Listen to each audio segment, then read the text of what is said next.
The sky was dark and full of clouds. The wind moved through the tall trees, making a low whispering sound deep in the forest. Everything was quiet, until a flash of light cut across the sky. Jack looked up from his small wooden cabin. He had been chopping firewood when he saw it. A burning object falling fast from the sky. It glowed bright orange and left a trail of smoke behind. Then came a loud boom like thunder, and the ground shook for a second. "What the hell was that?" Jack whispered to himself. He dropped the axe, grabbed his flashlight, and ran toward the sound. Jack had lived in the forest for almost 2 years. He was a former medic, a man who once saved lives in war. But now he lived alone, away from people, away from pain. But tonight something was calling him back, something strange. As he moved through the forest, the air smelled like burning metal. He saw broken trees and smoke rising from a hill nearby. When he reached the top, he froze. A large silver object was half buried in the ground. It looked like a small spaceship, round, smooth, and cracked open from the crash. Pieces of alien metal were scattered around, glowing softly in the dark. Jack's heart pounded. This was not a dream. This was real. He stepped closer, shining his light inside the broken ship. There was no sound, as only sparks and smoke. Then he saw her. A figure was lying on the floor of the ship. It was not human, but not too different. She had smooth silver blue skin, long white hair, and strange armor that was torn and burning.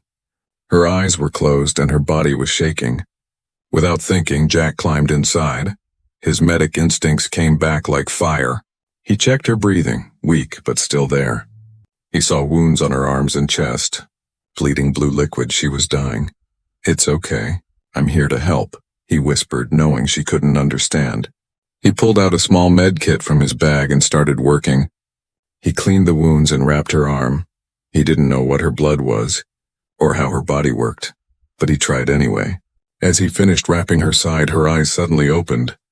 They were glowing, bright purple. Looking deep into him before he could speak, she growled and bit his wrist. "Ah!" Jack shouted, falling back. Her sharp teeth cut into his skin for just a second. Then she passed out again. Jack held his wrist, blood dripping down. "What the hell was that?" he said, breathing hard. He looked at her again. She was unconscious, just like before, but something had changed. His wrist burned, not just from the bite. He could feel something moving through his body, like energy. His head buzzed and his heart beat faster. Then out of nowhere, he heard a voice, not outside, but inside his mind. "Connection formed," the voice said softly. "You are now marked." Jack's hands shook. He looked around, but no one was there. Just him and the alien, and now, a voice in his head. "What are you?" he whispered. Looking at her again, she was beautiful in a strange way. Powerful even in her weakness. He knew he couldn't leave her here. If anyone else found her, they would kill her or lock her in some lab. But more than that, something inside him had changed. He felt linked to her now, like a thread tied them together. Jack lifted her gently in his arms, even though she was heavy. He walked back through the dark forest. The night cold and silent, the stars above looked down. Quiet witnesses to something strange and new. He didn't know what tomorrow would bring. He didn't know why she bit him, or what marked really meant, but he knew one thing. This night had changed everything, and it had only just begun. Jack woke up with a gasp. His body was hot, like fire under his skin. Sweat dripped down his face as he sat up in bed, breathing fast. Sunlight poured through the window of his wooden cabin. The room was quiet, but something felt wrong. He looked down at his wrist, the place where she had bitten him. The wound had healed overnight. There was no blood, no mark, just smooth skin with a faint silver glow. "What the hell is happening to me?" he whispered. Jack stood up and walked to the small mirror hanging on the wall. He stared at his reflection. His eyes looked brighter, not just color, but sharper, more focused. He could hear things too, birds far away, the sound of water dripping outside, the wind moving between tree branches. It was like his senses were turned up high. He turned around quickly when he heard a soft sound behind him. The alien woman, a still weak Mnemon, was lying on the bed across the room. Her eyes were open now, glowing a soft purple. She watched him carefully, not speaking. Jack took a step closer, slowly. Do you understand me? He asked, his voice calm but unsure. She blinked, then nodded just a little. Her voice came out quiet and deep. Yes. I understand. Jack's heart skipped a beat. You speak English? She shook her head. No. But I hear your thoughts. Jack's hands froze in midair. My thoughts? He asked, confused. You are linked, she said. Her voice stronger now. You touched me, saved me, and I bit you. That was not an accident. It was the right. Jack sat down slowly. He could still feel her presence inside his mind, soft, like a quiet whisper. You mean the voice in my head, he said. That's you. She looked at him with a strange expression, somewhere between respect and sadness. My name is Zyra, she said. I am of the Korean tribe. And now? So are you. Jack laughed a little, nervous. I think there's been a mistake. I'm not part of any alien tribe. Zyra tried to sit up but winced in pain. Jack rushed to help her, his hands gentle. You healed me, she said. No human would do that. I was a medic, he said. I used to save people. Before I left everything behind, she looked at him again. More serious now. The right is sacred, Zyra said. My people only use it when death is near. It binds the wounded to the one who heals them. We become one in spirit. Jack stood up and walked to the window, trying to understand. So now I'm what, your tribe mate? You are more, Zyra said softly. You are marked by the right. That mark can only be carried by a leader. Jack turned around, laughing bitterly. I'm not a leader, he said. I live alone in the woods. I talk to squirrels. Zyra didn't smile. Your body is changing, she said. You feel it already. The right is awakening something inside you. Our energy, our memories, our strength. Suddenly, a loud beep echoed from the corner of the room. Zyra's eyes went wide. The beacon, she said. It was damaged, but it's still sending signals. Jack looked at the small glowing box he had pulled from her ship and placed on a shelf. It was blinking red now. Is that bad? He asked. Zyra's voice dropped low. It means they're coming. Who? Jack asked. Your people. No, she said, her voice cold. The ones who hunted me. The ones who destroyed my ship. Jack grabbed his rifle and looked out the window. Are they aliens too? Zyra nodded. Not just aliens, she said. Bounty hunters. Cold, brutal, and paid to take me alive. Jack turned to her. You can't fight in this condition, he said. Then I'll fight for both of us. Zyra looked into his eyes. Her voice calm but strong. If you run, they will find you. If you hide me, they will burn everything. You are already part of this, whether you want to be or not. Jack tightened his grip on the rifle. His mind raced, but his heart was steady. He didn't know what the right truly meant. He didn't know what kind of enemies were coming. But one thing was clear. This wasn't just about healing anymore, this was war. Night came fast. Dark clouds covered the sky, hiding the stars. But deep in the forest, something else was watching. Jack sat near the cabin window, his rifle across his lap. Zyra lay on the bed, still weak but awake. Her purple eyes never stopped scanning the shadows outside. They are close, she said suddenly. Jack turned to her. How do you know? I feel them, she whispered. They are part of my past, but now... They're hunting both of us. Jack stood up and walked outside. The wind had stopped. The trees were silent. Not even the animals were making a sound. That's when he saw it. A blue spark like lightning without thunder flashed between the trees, then another and another. Jack raised his rifle and moved slowly back toward the cabin. They're here, he said. Zyra sat up with effort, her voice sharp. Do not let them surround us. They do not speak. They do not warn. They strike fast and leave nothing behind. Jack grabbed his old military bag and tossed it on the table. Inside were wires, flash grenades, and smoke bombs. I've faced monsters before, he said, loading a grenade. Let's see if they like surprises. Outside, a deep humming filled the air, low and steady. Suddenly, beams of cold blue light flashed through the trees, scanning the ground. Jack ran to the back of the cabin and placed traps between rocks and logs. He moved quickly, his hands steady. Then he heard it. A sound like metal scraping against bone. He turned fast and saw a figure step out of the darkness. It wasn't human, tall, thin, and armored in black plates. Its face covered by a glowing mask. In its hand was a long weapon, part blade, part gun. The hunter tilted its head, scanning Jack like a machine. Jack didn't wait. He threw a smoke bomb and disappeared into the mist. The hunter moved forward but triggered a wire. Boom! A bright flash blinded it and Jack fired 3 shots. The bullets bounced off the armor, but one hit its weapon, making it explode in sparks. Back inside, Zyra tried to stand. She touched her chest and whispered something in her language. A symbol lit up on her armor, her energy returning bit by bit. Another hunter broke through the front wall. Roaring like a beast, it raised its blade to strike, but Jack tackled it from behind. They crashed into the floor, rolling across the room. Jack grabbed a metal rod and jammed it into the alien's helmet. The hunter screamed and vanished in a flash of blue light. Teleport, Zyra said, coughing. They can escape, but they always return. Jack was bleeding from his shoulder, but he kept moving. We can't stay here, he said. They're testing us. They want to see how strong we are. Zyra looked at him, her voice serious. They know about the right. They want its power. Jack helped her up. Then we don't give them a second chance. They ran into the woods. Moving fast under the cover of darkness, Jack knew these paths better than anyone. He led Zyra to an old cave hidden behind a curtain of vines. They hid inside, breathing hard for a moment. There was silence again. But inside Jack's mind, the voice returned. Mark confirmed, it said. Leader potential high. He looked at Zyra, confused. What does it mean by leader? Zyra's eyes glowed in the dark. The right chooses those who can carry the spirit of the tribe. It sees strength, not just in body, but in heart. Jack shook his head. I'm not ready for this.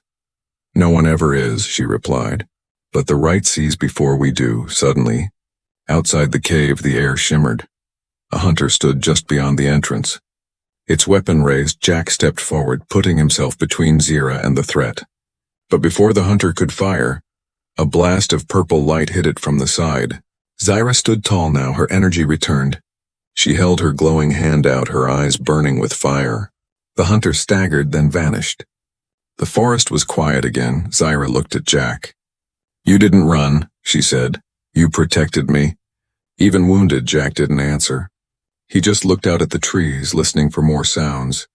You have the spirit, Zyra whispered. Whether you like it or not, you're becoming one of us. Jack took a deep breath. Whatever this bond was, it was pulling him into something far greater. The war had started, but something bigger was waking up inside him too, and it wasn't human anymore. The night was quiet after the battle. Smoke still floated in the forest air, and the ground was covered with strange blue ash. Jack sat near the fire outside the cave, his arm bleeding slightly but his eyes still sharp. Zyra sat across from him, her glowing eyes reflecting the firelight. You fought well, she said softly. Better than most of my warriors, Jack smiled weakly. Yeah, well, I've had practice fighting things I don't understand. Zyra tilted her head, studying him like he was something new.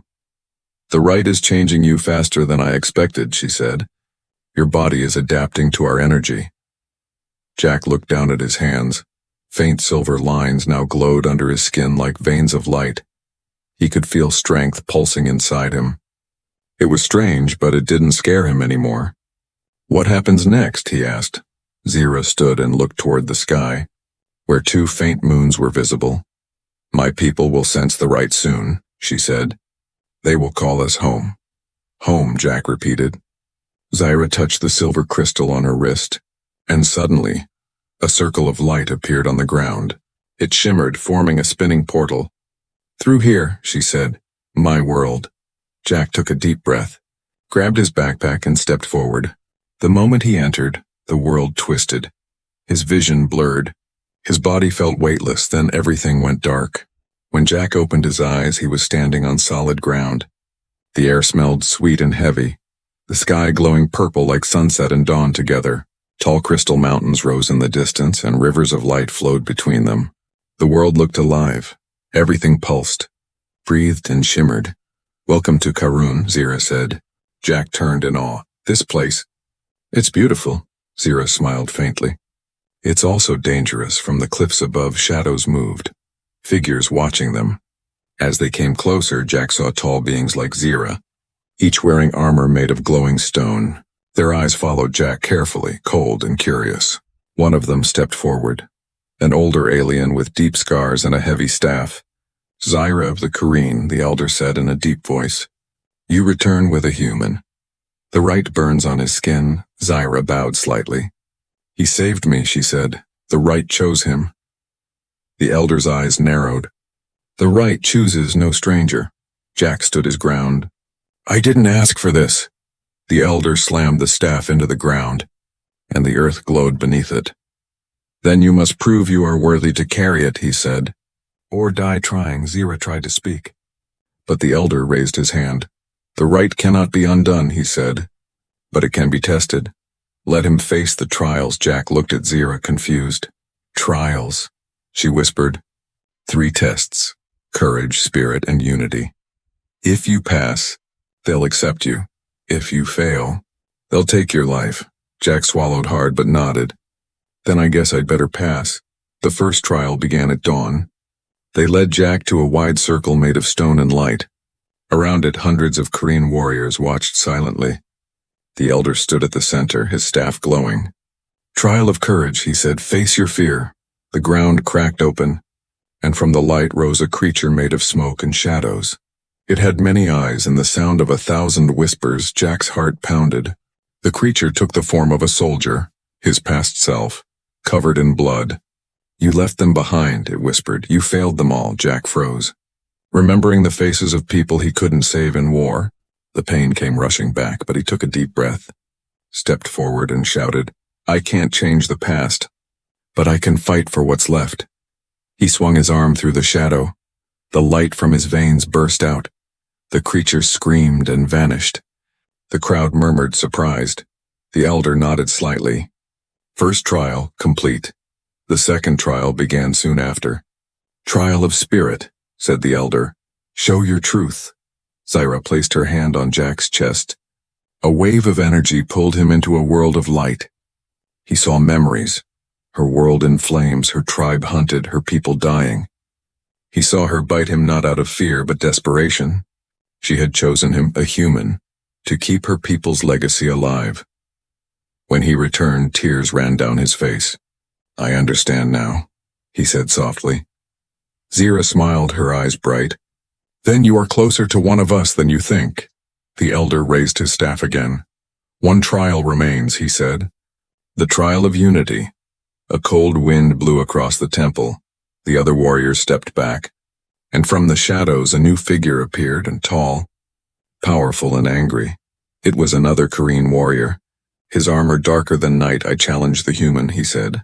For the right cannot belong to an outsider, the crowd roared. Zira's eyes widened. No, Rake, don't. But the challenger stepped forward.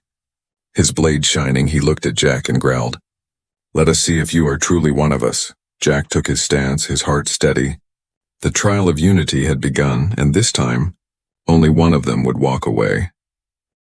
Jack stood in the center of the stone arena across from him. The challenger Ryak moved like a shadow with muscle. The crowd of Korean warriors stood silent, watching. The final trial had begun. Rake's blade crackled with energy, its dark edge glowing with red light. Jack held a short staff Zira had given him, smooth and warm in his hand. He didn't know how to use it like a warrior, but he knew how to survive. Come, human, Rake growled. Let's see if your courage is more than just words. Jack narrowed his eyes. I didn't come here to fight you. I came here because your people chose me, your right chose me. Rake charged forward without warning. Jack jumped aside just in time, the blade slicing through the air where his chest had been. He stumbled but rolled back onto his feet. Holding his staff up, the crowd gasped. Rake was fast, too fast. But Jack began to feel something deep inside. His blood was glowing again, silver energy running through his arms. He blocked the next attack and countered with a swing of the staff. It cracked against Rake's shoulder, sending a flash of light into the air. Rake growled louder and slammed his foot into the ground. Causing a shockwave, Jack was knocked back, landing hard on the stone floor. Zira stepped forward, shouting, "Enough! This is not a trial, this is a murder." But the elder raised his staff and shook his head. "The right must be earned," he said. "Let it finish." Reich lifted his blade again. Walking toward Jack, "You will never be one of us," he said coldly. Jack slowly stood, bruised but still breathing. "You say I'm not one of you," he said. "But I fought for Zira. I bled to protect her. Not for power, but because it was right." He didn't swing, didn't attack. Instead, he dropped the staff to the ground and stood tall. "If that's not unity," he said, "then maybe your tribe has forgotten what it means." Reich froze. His blade still in the air, the crowd murmured again, surprised. Then something unexpected happened. Reich lowered his weapon. He stared at Jack for a long second, then stepped back. "The human has passed," he said, turning to the elder. The elder nodded slowly. "The trial of unity is complete." Zira ran to Jack and helped him stand fully. "You did it," she said with quiet pride. But not everyone cheered among the crowd. A warrior watched with sharp eyes. Her name was Shale. She had once been promised leadership before Zira. Now a human had taken what she believed was hers. Later that night, the tribe held a quiet gathering. Jack sat beside a fire, his wounds being treated by Zira. "I didn't win that fight," he said. "You won by not needing to," Zira replied. "That is what made the right glow brighter." The elder approached, handing Jack a small crystal shaped like a flame. "This is the mark of the future leader," he said. "Keep it close, and many will honor you for it, but not all." Far from the firelight, Shale stood in the shadows, speaking to a hidden device. A voice crackled through, cold and metallic. "Is he marked?" it asked. "Yes," she whispered. "The human carries the right fully, and I can lead you to him," she said. "But I want the throne after he's gone." The voice was silent for a moment, then replied, "Done." At dawn, Zira and Jack walked through the glowing fields near the mountain. Zira looked peaceful, her voice soft. "My people are starting to believe in you," she said. Jack looked at her, half smiling. "I'm starting to believe in myself." Suddenly, a sharp flash of light struck the ground near them. An explosion sent dust into the air. They hit the ground, rolling behind a stone. "Ambush!" Zira shouted, pulling Jack behind cover. 3 figures dropped from the sky, bounty hunters in sleek armor. Blasters ready, they moved quickly through the field. Jack's blood began to glow again, his hands warm with energy. "How did they find us?" he asked. Zira's face turned pale. "There's only one way," she said. "Someone inside the tribe betrayed us." The battle was fast. Zira fired bursts of purple light from her hands. Jack moved like a storm, dodging lasers and striking with force he didn't understand. The bounty hunters retreated, vanishing into smoke. But they left behind a message burned into the stone. "We will return for the leader." Jack stared at it, breathing hard. "Looks like I've got a bigger target on my back now." Zira nodded slowly. "And a spy in our home." They both looked back toward the temple. The celebration had turned into a trap, and now they were running out of time. The right had chosen a leader, but leadership comes with enemies. And one of them was standing among their own. The mountains of Karun were quiet. But deep inside the glowing stone walls of the Kareen temple, fear was growing like fire. Jack stood in the war chamber, surrounded by tribal leaders and warriors. The stolen message from the bounty hunters burned in his mind. "We will return for the leader." Zira stood beside him, her voice calm but strong. "We must prepare the gates," she said. "If they breach the inner circle, the whole tribe will fall." The elder placed a crystal map on the table. Tiny lights showed the land, the hills, and the tunnels beneath the temple. "They will not come alone," he said. "They are mercenaries, but someone is guiding them." Jack looked around, his eyes scanning the room. Shale stood in the corner, arms crossed, silent. She hadn't said much since the attack, but Jack could feel something cold in her stare. The council agreed to prepare for war. The temple guards sharpened their weapons. Warriors placed energy shields across the walls, and Jack, he trained harder than ever. Each day he sparred with the Kareen, learning to fight not just with power, but with heart. His speed increased, his strength grew. The right was unlocking something deeper inside him. Not just energy, but instinct. At night he couldn't sleep. He kept hearing voices, visions of fire, of betrayal, of a dark figure walking among the Korean. He didn't know who it was, but the feeling stayed. Someone inside the temple was leading the enemy right to them. One morning a strange silence settled over the land.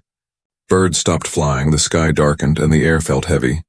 Then came the sound. A low hum from above. Dozens of ships broke through the clouds, black and sharp, circling like predators. They hovered above the temple, glowing with red light. The ground trembled as their weapons charged. The gates of Karun shined with ancient light as shields activated. Zyra turned to Jack, her voice firm. "This is the war our ancestors spoke of. Now we must fight, or we lose everything." Jack nodded, gripping his staff. "I'm ready." The battle began with thunder. Enemy troops landed outside the temple, blasting through trees and stone. The Korean warriors charged with glowing blades, their chants filling the sky. Jack fought on the front line. He moved with speed he never had on Earth, striking down armored soldiers with bright force. His blood burned silver, and every hit he took only made him stronger. Zyra moved like light, her hands sending waves of power into the enemy. Together they held the gate, but the enemy kept coming. Wave after wave inside the temple. The crystal flames began to dim. The elder called for a fallback. "We must protect the Heartstone," he said. "If it falls, our world will fall with it." Jack and Zyra ran through the tunnels, guiding the wounded. That's when Jack heard it, a whisper in his mind. Deeper than before, a voice cold and familiar. "You've grown, Jack," it said. "You're finally worth hunting." He stopped in his tracks, that voice, and it wasn't alien. It was human. Zyra looked at him, confused. "What is it?" Jack's heart pounded. "I know that voice," he said, "from Earth." Suddenly, an explosion tore through the hallway ahead. Flames filled the air, and a figure stepped through the smoke. Tall, armored in black and red. The man removed his helmet. His face was scarred.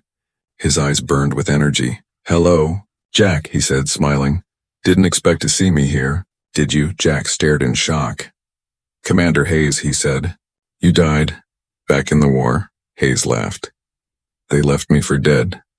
But the stars found me first. Wait, these aliens healed me, changed me, just like you. But I didn't become a hero. I became their hunter." Zyra stepped between them. "You're the leader of the bounty hunters," she said. Hayes bowed mockingly. "I'm the cure to your false prophecy." Jack raised his weapon. "This isn't your war, Hayes." "Oh, but it is," Hayes replied. "You took what was mine. Leadership, respect, power. And now I'm here to take it back outside." The temple walls cracked as more enemies rushed in. The final battle was beginning. Zyra turned to Jack. "You must protect the Heartstone," she said. "If he destroys it, our tribe ends forever." Jack nodded, his eyes on Hayes. "This ends now." He ran toward the temple's core. Hayes followed, laughing. The war wasn't just at the gate anymore, it was inside. And Jack had to win, not just for the tribe, but for the soul of two worlds. The temple shook with every step Jack took.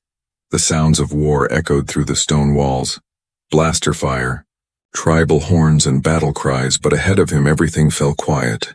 The Heartstone chamber waited, glowing with ancient energy. Jack entered slowly, his staff in one hand. At the center of the room floated the Heartstone, a living crystal the size of a human heart. It pulsed with soft blue and silver light. Its glow reached into the floor, into the walls, into every part of the temple. It was the soul of Karun. If it was destroyed, the tribe's connection would fade, and the right would die forever. From the shadows behind the crystal, Commander Hayes stepped out. His armor was cracked, his eyes filled with burning red light. He walked like a man who had lost everything but still wanted more. "You shouldn't have followed me here," Hayes said. "I gave you a chance to walk away." Jack kept walking. "You had that chance once too," he said. "But you chose hate." Hayes grinned. "I chose power," he said. "These aliens gave it to me, same as they gave it to you. But I didn't bow to them." "I didn't bow," Jack said. "I stood with them." Hayes raised his arm and a red blade formed in his hand. "Then stand and die like a warrior." Jack breathed deeply, the silver glow rising from his skin. He didn't want this fight, but it was the only way to end it. Their weapons clashed, sparks flying across the chamber. Hayes struck fast and wild. But Jack moved with focus. He remembered every lesson, every trial, every moment of pain. Each strike from Hayes was filled with rage. But Jack's strikes were different, calm, strong, and true. The Heartstone pulsed brighter with every move Jack made, as if it recognized him. Hayes growled and pushed Jack back. "You don't deserve the right," he shouted. "You're just a broken man hiding in the woods." Jack stood tall. Breathing hard, "I was broken," he said. "But I found purpose again. I found a people who gave me something to fight for." Hayes rushed forward with a final scream.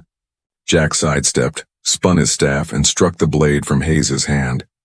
The weapon shattered and Hayes dropped to his knees, coughing blood. Jack stood over him, holding the staff to his chest. It would be easy to end it, one hit, and the threat would be gone. But he didn't move. Hayes looked up, confused. "Why are you waiting?" he asked. "Finish it." Jack lowered the staff. "No," he said. "You're not my enemy anymore. You're just a man who forgot what it meant to care." The Heartstone pulsed again, bright. Warm, alive behind them, Zira entered the chamber. Wounded but standing, she looked at Jack, her eyes full of pride.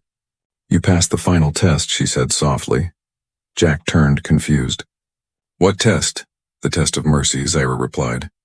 "To lead is not to destroy. It is to protect. Even when you are angry." The chamber lit up fully, the Heartstone shining like a sun. Its light reached out to Jack, surrounding him.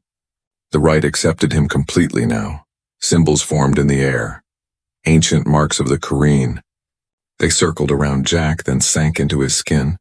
He didn't resist. He understood now. He was no longer just a human. He was the bridge between two worlds. Zira stepped forward and placed her hand on his shoulder. "Kareen has found its new leader," she said. The warriors entered the chamber slowly. Laying their weapons down, even Shale lowered her head, her eyes full of silence and regret. The war was over, but something greater had just begun later. Jack stood on the high cliffs of Karun, looking down at the land.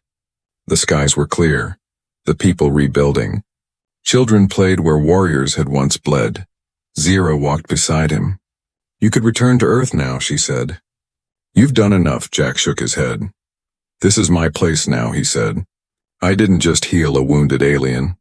I healed a part of myself," Zira smiled. "You are not just one of us," she said. "You are us." The wind moved through the mountains, carrying a new kind of silence, not fear, but peace. Jack looked at the stars above. So many worlds, so many stories. But his story, the one he never expected, had only just begun. Final line for the voiceover outro. He came as a stranger, healed a warrior, and became the heart of a tribe. He was the human who led a world,